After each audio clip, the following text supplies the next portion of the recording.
Genesis 34. Now Dinah, the daughter Leah had borne to Jacob, went out to visit the women of the land. When Shechem, son of Hamor the Hivite, the ruler of that area, saw her, he took her and raped her. His heart was drawn to Dinah, daughter of Jacob. He loved the young woman and spoke tenderly to her. And Shechem said to his father Hamor, "Get me this girl as my wife." When Jacob heard that his daughter Dinah had been defiled, his sons were in the fields with his livestock, so he did nothing about it until they came home. Then Shechem's father Hamor went out to talk with Jacob. Meanwhile, Jacob's sons had come in from the fields as soon as they heard what had happened.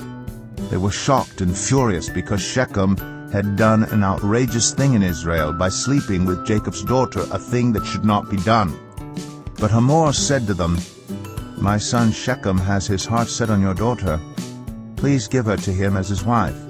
Intermarry with us, give us your daughters, and take our daughters for yourselves. You can settle among us, the land is open to you, live in it, trade in it, and acquire property in it." Then Shechem said to Dinah's father and brothers, "Let me find favor in your eyes, and I will give you whatever you ask. Make the price for the bride and the gift I am to bring as great as you like, and I'll pay whatever you ask me. Only give me the young woman as my wife." Because their sister Dinah had been defiled, Jacob's sons replied deceitfully as they spoke to Shechem and his father Hamor. They said to them, "We can't do such a thing. We can't give our sister to a man who is not circumcised. That would be a disgrace to us.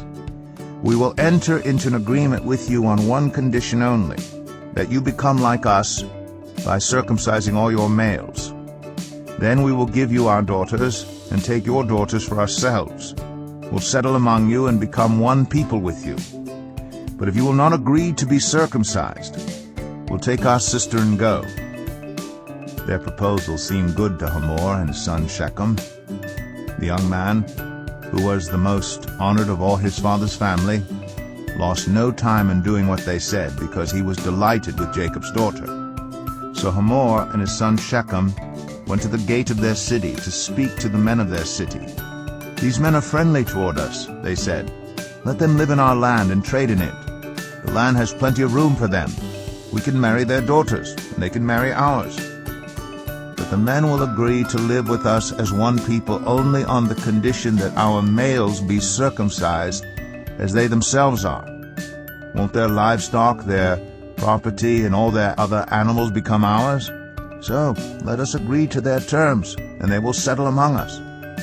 All the men who went out of the city gate agreed with Hamor and his son Shechem, and every male in the city was circumcised.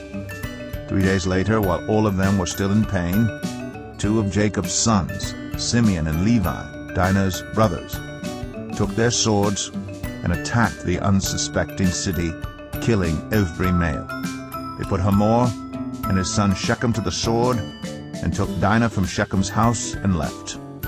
The sons of Jacob came upon the dead bodies and looted the city where their sister had been defiled. They seized their flocks and herds and donkeys and everything else of theirs in the city and out in the fields. They carried off all their wealth and all their women and children, taking as plunder everything in the houses. Then Jacob said to Simeon and Levi, "You have brought trouble on me by making me obnoxious to the Canaanites and Perizzites, the people living in this land. We are few in number, and if they join forces against me and attack me, I and my household will be destroyed." They replied, "Should he have treated our sister like a prostitute?"